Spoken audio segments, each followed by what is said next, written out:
આભાર માનું છું। તારી દયા, તારી કૃપા, તારો પ્રેમ અવસરો બનાવી રાખ્યું। Good morning.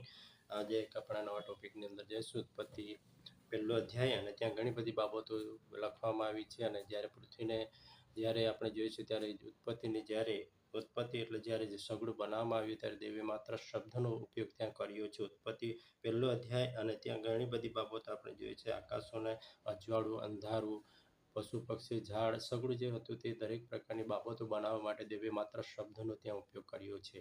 અને વિશેષ આપણે પહેલો અધ્યાય ઉત્પત્તિની અંદર 11મા વચન પ્રમાણે ત્યાં જોઈએ છે કે અને દેવે કહ્યું કે પૃથ્વી પર ઘાસ તથા બીજદાયક શાક તથા ફળવૃક્ષ પોતપોતાની જાત પ્રમાણે ફળદાયક જેના બીજ પોતાનામાં છે તેઓને પૃથ્વી ઉગાવે એમ થયું। હવે જોઈએ છે ત્યારે પૃથ્વીને આજ્ઞા કરવામાં આવી કે પોતપોતાના મેળે પૃથ્વી તે લોકોને ઉગાવે, એટલે શાક, ઝાડ, વૃક્ષો, જે દરેક પ્રકારની બાબતો ત્યાં ઊંઘવામાં આવી। પૃથ્વી એક આજ્ઞાધીન થઈ અને આજ્ઞા પાલન કર્યું કે જેથી કરીને ત્યાં દેવ શબ્દ બોલ્યો અને પૃથ્વી એક આજ્ઞાધીન થઈ અને આજ્ઞાકારિતા પાલન કર્યું, અને એના દ્વારા ત્યાં સગળી બાબતો ત્યાં બની ગઈ। પણ જ્યારે પહેલા અધ્યાય અને 26 વચનની અંદર આપણે જોઈશું ઉત્પત્તિની અંદર, અને દેવે કહ્યું કે આપણે પોતાના સ્વરૂપ તથા પ્રતિમા પ્રમાણે માણસને બનાવીએ, અને સમુદ્રના માછલા તથા તેના આકાશના પક્ષીઓ પર તથા ગ્રામ્ય પશુઓ પર તથા પૃથ્વી પર પેટે ચાલનાર પ્રાણીઓ પર તેઓ અમલ ચલાવે। હવે જોઈએ છે ત્યારે 27 વચન પ્રમાણે અને એમ દેવ પોતાના સ્વરૂપ પ્રમાણે માણસને ઉત્પન્ન કર્યું, અને દેવના સ્વરૂપ પ્રમાણે તેણે ઉત્પન્ન કર્યું,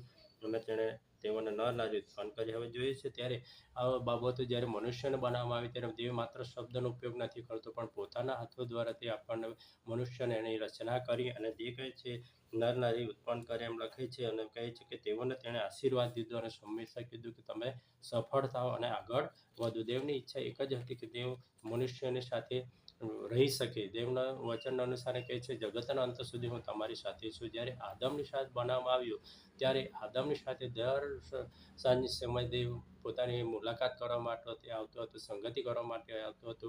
આજે પણ એ જ આદમ સાથે જે સંગતિ દેવ ઈચ્છતો હતો તે આજે પણ આપણી સાથે સંગતિ ઈચ્છે છે।